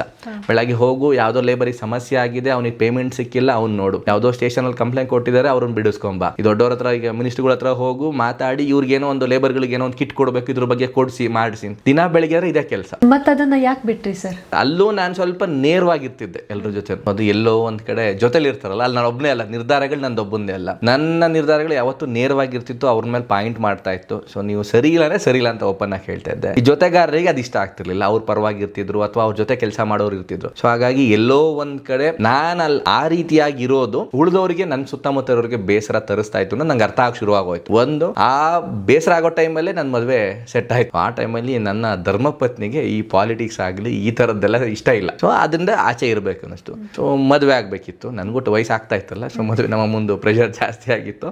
ಸೊ ಮದುವೆ ಆಗಬೇಕಿತ್ತು. ಸೊ ಅವ್ರಿಗೆ ಅದು ಇಷ್ಟ ಇರಲಿಲ್ಲ. ಮತ್ತು ಇಲ್ಲೂ ಕೂಡ ವಾತಾವರಣ ನಾನು ಅಂದ್ಕೊಂಡಂಗೆ ಹೋಗ್ತಿರ್ಲಿಲ್ಲ. ಸೊ ನಾನಿರೋದು ಬಹುಶಃ ಎಲ್ರಿಗೂ ಬೇಜಾರಾಗ್ಬೋದು ಅಂತ ಅನ್ನಿಸ್ತು. ಅದೇ ಟೈಮ್ಗೆ ಮದುವೆ ಬಂದಿದ್ದರಿಂದ ಆ ಕಾರಣ ಹೇಳಿ ಇದರಿಂದ ಆಚೆ ಬಂದೆ. ಸೊ ಸಮಾಜ ಸೇವೆ ನಿಲ್ಲಿಸಿಲ್ಲ, ಆದರೆ ಆ ಸಂಘ ಸಂಸ್ಥೆಗಳಿಂದ ಆಚೆ ಬಂದು ಬಿಸ್ನೆಸ್ಗೆ ಕಂಪ್ಲೀಟ್ ಆಗಿರೋದು. ಯಾಕೆಂದ್ರೆ ಆ ಟೈಮಲ್ಲಿ 2 ವರ್ಷ ನಾನು ಬಿಸ್ನೆಸ್ ಕಡೆ ಗಮನ ಕೊಟ್ಟೇ ಇಲ್ಲ. ಯಾಕಂದ್ರೆ ನೀವು ಒಂದ್ಸಲಿ ಸಮಾಜ ಸೇವೆಗೆ ಹೋದ್ರು ಅಂದ್ರೆ ಮತ್ತೆ ಮನ್ಸು ಹೆಂಗೆ ಹಿಡಿತಾ ಇರ್ತದೆ ಅಂದ್ರೆ ಇನ್ನೂ ಏನೋ ಮಾಡಬೇಕು ಅನ್ನಿಸ್ತಾ ಇರುತ್ತೆ. ಮನೇಲಿ ಇರೋದನ್ನು ಮಾರಿ ಸಮಾಜ ಸೇವೆ ಮಾಡಿದವ್ರು ತುಂಬ ಜನ ಇದ್ದಾರೆ.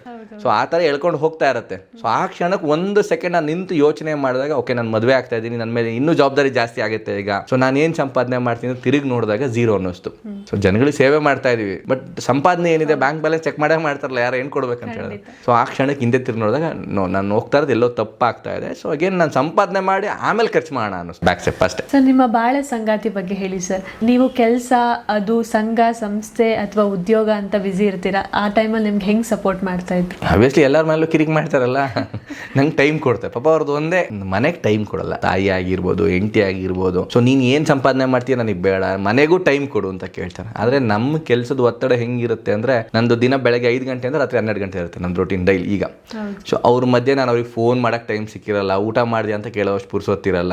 ನಮ್ದೇ ಟೆನ್ಷನ್, ನಾನೇ ಊಟ ಮಾಡಿರಲ್ಲ ಹೇಳಬೇಕು ಅಂತ ಹೇಳಿದ್ರೆ. ಈ ಸಂದರ್ಭದಲ್ಲಿ ನನ್ನ ವೈಫ್ ಬಂದು ಸಪೋರ್ಟ್ ಮಾಡೋಕ್ಕೆ ತುಂಬ ಚೆನ್ನಾಗಿ ಹೆಲ್ಪ್ ಮಾಡೋಕ್ಕೆ ಶುರು ಮಾಡಿದ್ರು. ಅವಳು MNC ನಲ್ಲಿ ವರ್ಕ್ ಮಾಡ್ತಿದ್ಳು. ಅವಳು ಅದ್ರ ಜೊತೆ ನನಗೂ ಕೆಲಸ ಸಪೋರ್ಟ್ ಮಾಡೋಕ್ಕೆ ಶುರು ಮಾಡಿದ್ಲು. ನಾನು ಹೋಗೋ ಸೈಟಿಗೆ ನನ್ನ ಜೊತೆ ಬರ್ತಾ ಇದ್ಲು. ನೀವು ಕೇಳ್ಬೋದು, ಮದುವೆ ಆದ್ಮೇಲೆ ಎಲ್ಲಿಗೆಲ್ಲ ಹೋಗಿದ್ರಿ ಅಂತ. ಸೊ ನಾವು ಸೈಟ್ಗಳಿಗೆ ಹೋಗಿದ್ವಿ, ನಾನು ಕೆಲಸ ನಡೀತಾರ ಸೈಟ್ಗಳಿಗೆ, ಚಿತ್ರದುರ್ಗ ಅಂತೆ, ಮಂಡ್ಯ ಅಂತೆ, ಮೈಸೂರು ಅಂತೆ. ಸೊ ಜೊತೆಲಿ ಹೋಗ್ತಾ ಇರೋದು, ಬಾ ಹೋಗೋಣ ಅಂತ. ಅವ್ರಿಗೆ ಅವತ್ತು ಆ ಕ್ಷಣಕ್ಕೆ ಬೇಜಾರಿಲ್ಲ, ಸಂಪಾದನೆ ಮಾಡಬೇಕಿದೆ, ನಾವು ಇನ್ನೊಬ್ಬರಂತೆ ನಾವು ಬದುಕಬೇಕು ಅಂತ ಹೇಳಿ ನನ್ನ ಜೊತೆ ಬರೋಕ್ಕೆ ಶುರು ಮಾಡಿದ್ರು. ಸೊ ನಮ್ಮ ತಾಯಿ ಒಂದು ಸ್ಟೇಜಿಂದ ಇನ್ನೊಂದು ಸ್ಟೇಜ್ ದೊಡ್ಡ ಬೆಳೆಯೋವರೆಗೂ ಸಪೋರ್ಟ್ ಹೇಗೆ ಮಾಡಿದ್ರು, ಅಲ್ಲಿಂದ ಮುಂದೆ ನಾನು ಹೆಂಡ್ತಿನೂ ಕೂಡ ಅದೇ ಥರ ಸಪೋರ್ಟ್ ಮಾಡ್ತಾ ಹೋಗ್ತಾ ಇರೋದು. ಈ ಕ್ಷಣಕ್ಕೂ ನಾನು ನಾನು ಒಂದು ಕಡೆ ಸೈಡ್ಗೆ ಹೋಗಿ ನೋಡಕ್ಕೆ ಹೋಗಿರ್ತೀನಿ, ಇನ್ನೊಂದು ಸೈಡಲ್ಲಿ ಅವಳು ಹೋಗ್ತಾ ಇದ್ದಾಳೆ. ಇವತ್ತು ಅವಳಿಗೆ ಅಂತಲೇ DH ಡೆಕೋನ ರೆಡಿ ಮಾಡಿಬಿಟ್ಟಿದ್ದೀವಿ. ಸೊ ಇಂಟೀರಿಯರ್ ನಾನು ಮಾಡ್ತೀನಿ, ಡೆಕೋನ ನೀನು ಮಾಡು ಅಂತ ಹೇಳಿ ಒಂದು ಕಂಪ್ನಿ ಶುರು ಮಾಡಿಕೊಟ್ಟಿದ್ದೀವಿ. ಸೊ ಈಗ ಜೊತೆ ಈಗ ನನಗಿಂತ ಜಾಸ್ತಿ ಅವ್ರನ್ನೇ ರೆಕಗ್ನೈಸ್ ಮಾಡೋಕ್ಕೆ ಶುರು ಮಾಡಿದ್ದಾರೆ. ಅಟ್ಲೀಸ್ಟ್ ನೀವಾದರೂ ಇಂಟೀರಿಯರ್ ಮಾಡೋಕ್ಕೆ ನಮ್ಮ ಕೈಗೆ ಸಿಗ್ತಲ್ಲ ಸರ್, ಡೆಕೋರ್ ಮಾಡೋಕ್ಕೆ ದೀಕ್ಷಾ ಮೇಡಮ್ಗಾದ್ರೂ ಹೇಳಿ ಅಂತ. ಸೊ ಅದೊಂಥರ ಖುಷಿ ಇದೆ, ಚೆನ್ನಾಗಿದೆ. ಫ್ರೆಂಡ್ಲಿ ಆಗಿ, ಮೇಜರ್ ಆಗಿ ಹೆಂಡ್ತಿ ಅನ್ನೋದಕ್ಕಿಂತ ಹೆಚ್ಚಿನದಾಗಿ ಒಬ್ಬ ಫ್ರೆಂಡ್ ಆಗಿ ನಂಗೆ ಸಪೋರ್ಟ್ ಮಾಡ್ತಾರೆ each and every second. So ಆ ಸಪೋರ್ಟ್, ಮನೆ ಚೆನ್ನಾಗಿರ್ಬೇಕು ಫಸ್ಟು. ನೀವು ಹೇಗೆ ಬಿಸ್ನೆಸ್ ಮಾಡಿ ನೀವೇನೋ ಹೇಳೋದ್ರಲ್ಲ ಸಾಧನೆ ಮಾಡೋದು ಅಂತ, ಆ ಸಾಧನೆ ಮಾಡ್ಬೇಕಂದ್ರೆ ಫಸ್ಟ್ ಮನೆ ನೆಮ್ಮದಿಯಾಗಿರ್ಬೇಕು. ಆ ಮನೆ ನೆಮ್ಮದಿಯಾಗಿತ್ತು ಅಂದರೆ ನೀವು ಏನು ಬೇಕಾದರೂ ಮಾಡ್ಕೊಂಡು ಬರ್ಬೋದು ಆಚೆ. ಹಾಗಾಗಿ ನನ್ನ ಮನೆ ನೆಮ್ಮದಿಯಾಗಿದೆ, ಅದಕ್ಕೆ ನಾನು ಇವತ್ತು ಈ ಸ್ಥಾನದಲ್ಲಿ ಕೂತು ನೆಮ್ಮದಿಯಾಗಿದ್ದೀನಿ. ಸರ್, ನಿಮಗೆ ಆಧ್ಯಾತ್ಮದ ಬಗ್ಗೆ ಎಷ್ಟೊಂದು ಒಲವಿದೆ ಸರ್? ಯಾವ ದೇವರನ್ನ ಜಾಸ್ತಿ ನಂಬೋದು? ನಾನು ದೇವರನ್ನ ನಂಬ್ತೀನಿ, ಕೆಲಸದಲ್ಲಿ ದೇವರು ಅಂತ ಕಾಣ್ತೀನಿ. ಸೊ ನಾನು ಕೂತಿರೋ ಜಾಗದಲ್ಲೇ ಭಗವಂತ ಎಲ್ರಿಗೂ ಒಳ್ಳೇದು ಮಾಡು, ಎಲ್ಲಾ ಕ್ಷಣಕ್ಕೂ ಒಳ್ಳೇದೇ ಮಾಡು ಅಂತ ಹೇಳ್ಕೊಳ್ತೀನಿ. ಇದೇ ನಾನು ಪ್ರತಿದಿನ ದೇವ್ರಿಗೆ ಕೈ ಮುಗ್ದೇ ಮುಗಿತೀನಿ. ಒಂದು 8 ದೇವ್ರು ನನ್ನ ಹೆಸರು ಹೇಳ್ಬಿಡ್ತೀನಿ ಒಂದೇ ಸಲ ಕಂಟಿನ್ಯೂಸ್ ಆಗಿ. ಸೊ ದೇವ್ರ ಹತ್ರ ಕೇಳ್ಕೊಳ್ಳೋದು, ನನಗೆ ಅದನ್ನು ಕೊಡು ಇದನ್ನು ಕೊಡು ಅಂತ ನಾನೇನು ಕೇಳಲ್ಲ, ಒಳ್ಳೇದು ಮಾಡು. ಸೊ ಪ್ರತಿ ಕ್ಷಣ ಒಳ್ಳೇದೇ ಮಾಡು, ಯಾರಿಗೂ ಕೆಟ್ಟದ್ದು ಮಾಡಬೇಡ. ನಾನು ಕೆಲಸ ಮಾಡೋ ಕಸ್ಟಮರಿಗೆ ಕೆಡ್ತಾರೆ, ನನಗೆ ಕೆಟ್ಟದಾಗುತ್ತೆ. ಸೊ ನನಗೆ ಕೆಡ್ತಾರೆ, ನನ್ನನ್ನು ನಂಬ್ಕೊಂಡ್ರೆ ಎಂಪ್ಲಾಯ್ಸ್ಗಳಿಗೆ ಕಷ್ಟ ಆಗುತ್ತೆ. ಹಂಗಾಗಿ ಯಾರೂ ಕಷ್ಟ ಪಡೋದು ಬೇಡ, ಎಲ್ರಿಗೂ ಒಳ್ಳೇದು ಮಾಡ್ತಾ ಹೋಗು. ಅಂಡ್ ಕಷ್ಟ ಅಂತ ಬಂದಾಗ ಅದನ್ನ ಎದುರಿಸೋಕೆ ಧೈರ್ಯ ಶಕ್ತಿ ಕೊಡು ನನಗೆ ಅಷ್ಟೇ. ಹಾಗಾಗಿ ನಾನು ದೇವ್ರಗಳಿಗೆ ನಂಬ್ತೀನಿ. ಅಧ್ಯಾತ್ಮ ಅಂತ ಡೆಪ್ತಾಗಿ ಹೋಗಲ್ಲ, ನಾನು ಕೆಲಸದ ಕಡೆ ಗಮನ ಕೊಡುವಂಥ ವ್ಯಕ್ತಿ. ಸೊ ಹಾಗಾಗಿ ನಿಂತಿರೋ ಜಾಗದಲ್ಲೇ ಭಗವಂತ ನೀನು ಕಾಪಾಡಂದ್ರೆ ಮುಗೀತು. ಆದರೆ ಯಾವತ್ತಾದ್ರೂ ನಂಗೆ ಮನ್ಸಿಗೆ ಬೇಜಾರಾಗ್ತಾ ಇದೆ ಅಥವಾ ಎಲ್ಲೋ ಕೆಲಸದಲ್ಲಿ ಏನೋ ಎಡವಟ್ಟಾಗ್ತಾ ಇದೆ ಅಂದಾಗ ಹಂಗೆ ಒಂದು ರೌಂಡ್ ಓಡ್ತೀವಿ. ನಮ್ಮ ಮನೆ ದೇವರಂತೆ, ಊರ್ ದೇವ್ರುಗಳಂತೆ, ಧರ್ಮಸ್ಥಳ ಅಂತೆ, ತಿರುಪತಿ ಅಂತೆ, ಹಿಂಗೆ ಓಡ್ತಾ ಇರ್ತೀವಿ. ಸೊ ಅದೊಂಥರ ಅವಾಗ ತಿಂಗಳಿಗೆ ಒಂದ್ಸಲನೋ 2 ತಿಂಗಳಿಗೆ ಒಂದ್ಸಲ, ಈಗ ಆಲ್ಮೋಸ್ಟ್ 1 ವರ್ಷದಿಂದ ಎಲ್ಲೂ ಹೋಗೋಕ್ಕಾಗಿಲ್ಲ, ಬಟ್ ಹೋಗ್ತಾ ಇರ್ತೀನಿ. ದೇವ್ರ ಮೇಲೂ ನಂಬಿಕೆ ಇದೆ, ಅತಿಯಾದ ಮೂಢನಂಬಿಕೆಗಳಿಲ್ಲ ನನಗೆ. ನಂಬ್ತೀನಿ, ಅದನ್ನೊಂದು ಶಕ್ತಿ ಅಂತ ನಂಬ್ತೀನಿ. ಯಾಕೆಂದ್ರೆ ಯಾರೂ ಇಲ್ಲದ ಸಮಯದಲ್ಲಿ ನನಗೆ ಬೆನ್ನೆಲುಬಾಗಿ ನಿಂತಿದ್ದು ದೇವರೇ. ಅವತ್ತು ನನ್ನ ತಾಯಿ ಸಪೋರ್ಟ್ ಮಾಡಿದ್ದು, ಇವತ್ತು ನನ್ನ ಹೆಂಡತಿ ಸಪೋರ್ಟ್ ಮಾಡ್ತಾ ಇರೋದು, ಅದಕ್ಕೆ ಬೆಂಬಲವಾಗಿ ನಿಂತಿರೋದು ಜನಗಳ ಜೊತೆ ದೇವರ ಆಶೀರ್ವಾದ ಇದೆ ಅಂತ ಹೇಳಿ ನಂಬ್ತೀನಿ. ಹಾಗಾಗಿ ದೇವ್ರ ಬಗ್ಗೆ ಸಂಪೂರ್ಣವಾಗಿ ನಂಬಿಕೆ ಇದೆ ನನಗೆ. ಹೇಮಂತ್ ಅವರು ಬಿಸ್ನೆಸ್ ಮ್ಯಾನ್ ಆಗದೆ ಇದ್ದಿದ್ರೆ ಏನಾಗ್ತಿದ್ರು? ಮೋಸ್ಟ್ಲಿ ಇಂಡಿಯಾಗೆ ಪ್ರಧಾನ ಮಂತ್ರಿ ಆಗ್ತಾ ಇದ್ದೆ. ಡೆಫಿನೆಟ್ಲಿ ನನಗೆ ಅದು ಆಸೆ ಇತ್ತು. ಏನ್ ಹೇಳ್ತೀನಿ ಅಂದ್ರೆ, ಯಾರಿಗೆ ಆದ್ರೂ ನಾನು ಹೇಳೋದು, ನೀವು ಏನಾದ್ರೂ ಆಸೆ ಪಡಿ, ದೊಡ್ಡದಾಗಿ ಆಸೆ ಪಡಿ, ಅಟ್ಲೀಸ್ಟ್ ನೀವು ಚಿಕ್ಕದಾದ್ರೂ ಆಗ್ತೀರಾ. ಅದಿರುತ್ತೆ ನಿಮ್ಗೆ. ನಾನು ಒಂದು ಗ್ರಾಮ ಪಂಚಾಯತಿ ಮೆಂಬರ್ ಆಗ್ಬೇಕು ಅಂದ್ಕೊಳ್ಳಿ, ಆರಾಮಾಗಿ ನನ್ಗೆ ಆಗ್ಬೋದು, ಅದೇನು ದೊಡ್ಡ ವಿಷಯ ಅಲ್ಲ. ಬಟ್ ನೀವು ಯಾವಾಗ ಪ್ರಧಾನ ಮಂತ್ರಿ ಆಗ್ತೀನಿ ಅಂತ ಅಂದ್ಕೊಂಡ್ರೆ ನೀವು ಇಲ್ಲಿಂದ ಬೆಳೆಯಕ್ಕೆ ಶುರು ಮಾಡ್ತೀವಿ. ಸೊ ಅದನ್ನ ಬೆಳೆಯೋವರೆಗೂ ನಂಗೆ ತುಂಬಾ ಟೈಮ್ ಇದೆ. ಸೊ ಅವಾಗ ನಾನು ತುಂಬಾ ವಿಚಾರಗಳನ್ನ ಕಲಿಬಹುದು ಅನ್ನೋ ಒಂದೇ ಆಸೆ. ಸೊ ಮೋಸ್ಟ್ಲಿ ನಾನು ಅದೇ ಫೀಲ್ಡ್ ಅಲ್ಲಿ ಸಂಘ ಸಂಸ್ಥೆ ಪಾಲಿಟಿಕ್ಸ್ ಅಲ್ಲಿ ಇದ್ದೆ ತುಂಬಾ. ಅವಾಗ ಅದು ಏನಾದ್ರೂ ಅದೇ ಕಂಟಿನ್ಯೂ ಮಾಡಿದ್ರೆ, ಬಹುಶಃ ನಾನು ಮದುವೆ ಆಗದೆ ಇದ್ದು ಬ್ರಹ್ಮಚಾರಿ ಆಗಿದ್ರೆ ಮೋಸ್ಟ್ಲಿ ನೆಕ್ಸ್ಟ್ ಪ್ರಧಾನಮಂತ್ರಿ ಆಗಿ ಟ್ರೈ ಮಾಡ್ತಾ ಇದ್ದೆ. ಅದಂತೂ ನಂಗೆ ತುಂಬಾ ಆಸೆ ಇತ್ತು. ಒಂದು ಲಾಯರ್ ಆಗ್ಬೇಕು ಅಂತ ಆಸೆ ಇತ್ತು. ಆ ಲಾಯರ್ ಆಗೋದು ಏನಾಯ್ತು, ಅದಕ್ಕೊಂದು 5 ವರ್ಷ ಓದಬೇಕು ಅಂತ ಬಂತು. ನೀವು ಹಂಗೆ ಕೇಳಿ, ನಾನು ಇವತ್ತಿಗೂ ನನ್ನ ಆಫೀಸಲ್ಲಿ ಲಾ ಬುಕ್ಗಳಿದೆ.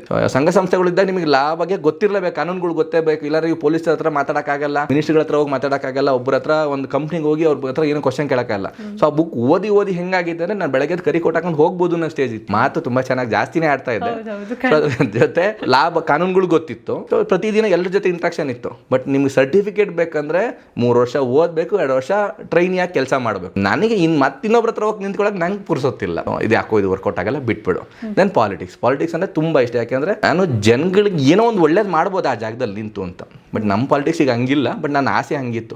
ಪ್ರಯತ್ನ ಪಟ್ಟಿದ್ರೆ ಬಹುಶಃ ನಾನೊಂದು 50 ವರ್ಷದೊಳಗೆ ನಾನು ಪ್ರಧಾನಮಂತ್ರಿ ಆಗಕ್ಕೆ ಟ್ರೈ ಮಾಡ್ತೀವಿ. ನಿಮ್ಮ ಬದುಕಿನ ಬಂಡಿಯಲ್ಲಿ ಎಷ್ಟೋ ಸಮಾಜ ಮೆಚ್ಚೋ ಕೆಲಸ ಮಾಡಿದ್ದೀರಾ ಅಂತ ಕೇಳ್ಪಟ್ವಿ. ನೀವು 2023ರಲ್ಲಿ ರೋಟರಿಗೆ ಸೇರಿ ಇವಾಗ ಅದ್ರ ಪ್ರೆಸಿಡೆಂಟ್ ಕೂಡ ಆಗಿದ್ದೀರಾ. ಅದ್ರ ಬಗ್ಗೆ ಏನ್ ಹೇಳ್ತೀರಾ ಸರ್? ನಾನು ಕರ್ನಾಟಕ ಲೇಬರ್ ಅಸೋಸಿಯೇಷನ್ ಇದ್ದೆ. ಸೊ ಮದುವೆ ಆದೆ. ಸೊ ಒಂದು ಪ್ರಮೋಷನ್ ಆಯ್ತಲ್ಲ. ಸೊ ರೋಟರಿ ಬಂದು ಸ್ವಲ್ಪ ಇಂಟರ್ನ್ಯಾಷನಲ್ ಲೆವೆಲ್. ಸೊ ಆ ಅಂತಾರಾಷ್ಟ್ರೀಯ ಮಟ್ಟಕ್ಕೂ ನಾವು ಹೋಗಬಹುದು ಅನ್ನೋದಕ್ಕೆ ರೋಟರಿ ಪರಿಚಯ ಆಯ್ತು. ಅಲ್ಲೂ ಕೂಡ ಸಮಾಜ ಸೇವನೆಗೆ ಕಂಟಿನ್ಯೂ ಮಾಡ್ತಾ ಹೋಗೋದೆ. ಬಟ್ ಅಲ್ಲಿ ಕೈಗಳು ತೊಡ್ದಿತ್ತು. ಇಲ್ಲಿ ಸಮಸ್ಯೆಗಳನ್ನ ಬಗೆಹರಿಸ್ತಾ ಇದ್ವಿ.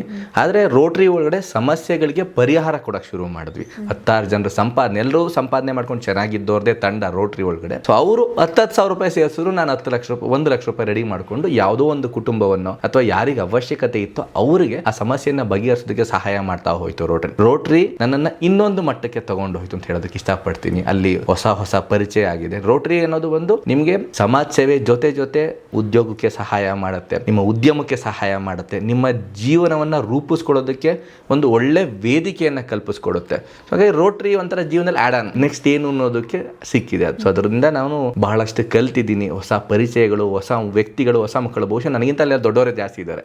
ಸೊ ಅಂಥವ್ರು ಕೂಡ ಇವತ್ತು ನನ್ನ ಜೊತೆ ನಿಂತು ಕೂತು ಒಬ್ಬ ಫ್ರೆಂಡ್ ಆಗಿ ನಿಂತ್ಕೊಂಡು ನೋಡ್ತಾರಲ್ಲ, ಬಹುಶಃ ಅದು ಗಳಿಕೆ ಮಾಡ್ಕೊಂಡು ಸಂಪಾದನೆ ಅಂತ ಹೇಳ್ಬೋದು ರೋಟರಿ ಕೂಡ. ನಿಮ್ಮ ಈ ಅತ್ಯದ್ಭುತ ಪಯಣ ಹೀಗೆ ಮುಂದುವರಿಲಿ ಅಂತ ಹಾರೈಸ್ತಾ, ಛಲ ಇದ್ರೆ ಏನನ್ನ ಕೂಡ ಸಾಧಿಸಬಹುದು ಅನ್ನೋ ಅನ್ನೋದಕ್ಕೆ ಬೆಸ್ಟ್ ಎಕ್ಸಾಂಪಲ್ ನಮ್ಮ ಮುಂದೆನೆ ಕೂತಿದ್ದಾರೆ ಸರ್. ನಿಮ್ ಜೊತೆ ಮಾತಾಡಿ ತುಂಬಾ ಖುಷಿ ಆಯ್ತು ಸರ್. ಥ್ಯಾಂಕ್ ಯು ಮೇಡಮ್, ಧನ್ಯವಾದ. ಹಾಗೆ ನಿಮ್ಮ ಧ್ವನಿ ಚಾನಲ್ ಏನಿದೆ ಇದು ತುಂಬಾ ಅತ್ಯದ್ಭುತವಾಗಿ ಮೂಡಿ ಬರ್ತಾ ಇದೆ. ನಿಮ್ಮ ಧ್ವನಿ ಸಹಸ್ರಾರು ಸಂಖ್ಯೆಯಲ್ಲಿ ಮರುಧ್ವನಿಯಾಗಿ ಹಾಗೆ ಲಕ್ಷಾಂತರ ಜನರ ಪ್ರತಿಧ್ವನಿಯಾಗಿ ಮೂಡಿ ಬರಲಿ. ಹಾಗೆ ನಿಮ್ಮ ಧ್ವನಿ ಅನ್ನೋದು ಪ್ರತಿ ಮನೆಯ ದೊಡ್ಡ ಧ್ವನಿಯಾಗಿ ಮೂಡಿ ಬರಲಿ. ಸೊ ನಿಮ್ಮೆಲ್ಲರ ಶ್ರಮಕ್ಕೆ ಪ್ರತಿಫಲ ಸಿಕ್ಕೇ ಸಿಗುತ್ತೆ. ಹಾಗೆ ನಿಮ್ಮನ್ನ ದೊಡ್ಡ ಮಟ್ಟದಲ್ಲಿ ನಾನು ಕೂಡ ನೋಡೋದಕ್ಕೆ ಪ್ರತಿ ಕ್ಷಣ ಕಾಯ್ತಾ ಇರ್ತೀನಿ. ಆದಷ್ಟು ಬೇಗ ಇನ್ನು ದೊಡ್ಡ ಮಟ್ಟದಲ್ಲಿ ಬಂದು ನೀವೆಲ್ಲರೂ ನನ್ನ ಜೊತೆ ಕೂತು ಇನ್ನೊಂದ್ಸಲ ಮಾತಾಡೋಣ ಅಂತ ಹೇಳಿ ಆಸೆ ಪಡ್ತೀನಿ. ನಿಮ್ಮೆಲ್ಲರಿಗೂ ಶುಭವಾಗ್ಲಿ. ಖಂಡಿತ.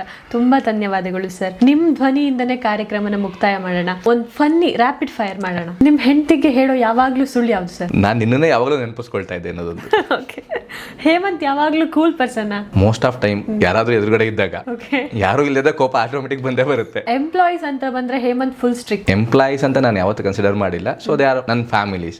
ಸೊ ಫ್ಯಾಮಿಲಿ ಅಂದಾಗ ಕೋಪ ಪ್ರೀತಿ ಎರಡೂ ಇದ್ದೇ ಇರುತ್ತೆ. ನೀವು ಫ್ರೀ ಇದ್ದಾಗ ಹೋಗೋ ಜಾಗಗಳು? ದೇವಸ್ಥಾನ, ನಮ್ಮೂರು ಅಥವಾ ಧರ್ಮಸ್ಥಳ. ಹೇಮಂತ್ಗೆ ತುಂಬಾ ಬೋರ್ ಆಗೋ ವಿಷಯ ಯಾವುದು? ಯಾವುದು ರೊಟೀನ್ ಆಗ್ತಾ ಇರುತ್ತೆ ಅದು ಬೋರ್ ಆಗಿ ಶುರು ಆಗುತ್ತೆ. ಓಕೆ. ಹೇಮಂತ್ ತುಂಬಾ ಪ್ರೀತಿಸೋ ವ್ಯಕ್ತಿ ಯಾರು? ಅಂತಂದೆ. ಬಿರಿಯಾನಿನ ಮುದ್ದೆ ಬಸ್ಸಾರ? ಆಬ್ವಿಯಸ್ಲಿ ಮುದ್ದೆ ಬಸ್ಸಾರು. ಓಕೆ. ನಿಮ್ಮ ಬ್ಯುಸಿ ಸ್ಕೆಡ್ಯೂಲ್ ಅಲ್ಲೂ ನಿಮ್ಮ ಅತ್ಯಮೂಲ್ಯ ಸಮಯನ ನಮ್ಮ ಜೊತೆ ಕಳೆದಿದ್ದಕ್ಕೆ ತುಂಬಾ ತುಂಬಾ ತುಂಬಾ ಧನ್ಯವಾದಗಳು ಸರ್. ಥ್ಯಾಂಕ್ ಯು ಮೇಡಮ್, ಧನ್ಯವಾದ.